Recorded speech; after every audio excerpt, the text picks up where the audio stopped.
అమ్మా good morning. బ్రహ్మాండంగా పిడుగురాలు road వెధవ చేసిన పనికి వేలల్లో మగవాళ్ళని కూడా ఏడిపించేశాడండి వాడు. అవన్నీ వదిలేమ్మా. వెంకటేశ్వర స్వామి మీకు ఇంకా నిండు నూరేళ్ళు ఆయుష్ ఇవ్వాలని మనస్ఫూర్తిగా. ఏం కాదు ఆరోగ్యం ఇవన్నీ ఉండాలి. చూడండి ఎంత పని మీరు చేశాడు. మీరు నాకు ఎప్పుడు చెప్పేలాగా అందరూ బాగుండాలి, అందులో మీరు ఉండాలి. అదే థ్యాంక్ యూ అమ్మా. ఇట్లా చేసి పారేసాడు, అల్లరి చేశాడు. అదేం పర్లేదులే అమ్మా. నేను మీకు ఒక వీడియో లింక్ పంపించాను, ఒకసారి చూడండి. థ్యాంక్ యూ అమ్మా. Okay, thank you. ఇప్పుడు కుదరదు, ఇప్పుడు అంతా విపరీతమైన కాల్స్ వస్తున్నాయి.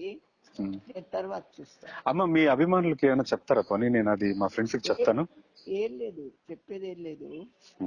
నేను ఇప్పుడు మీరు నన్ను మూవీగా తీయటానికి కుదరదు. వద్దు, నాకు వాయిస్ లో చెప్పండి చాలు. వాయిస్ లో అదే వాయిస్ చెప్పేదా? చెప్పమ్మా. అందరికీ నమస్కారం. నేను శారదని. నేను బాగానే ఉన్నాను మరి, కానీ ఎవరో పాపం ఇట్లాగా ఊహించి చాలా మందిని బాధ పెట్టాడు. చాలా మంది ఆడానక మగానక అందరూ కూడాను చాలా బాధపడటం జరిగింది. అది చాలా తప్పు. అలాంటి పనులు చేయకూడదు.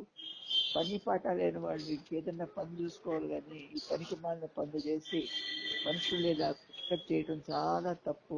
ఇక నన్న పద్ధతి మార్చుకోండి. థ్యాంక్ యూ అమ్మా.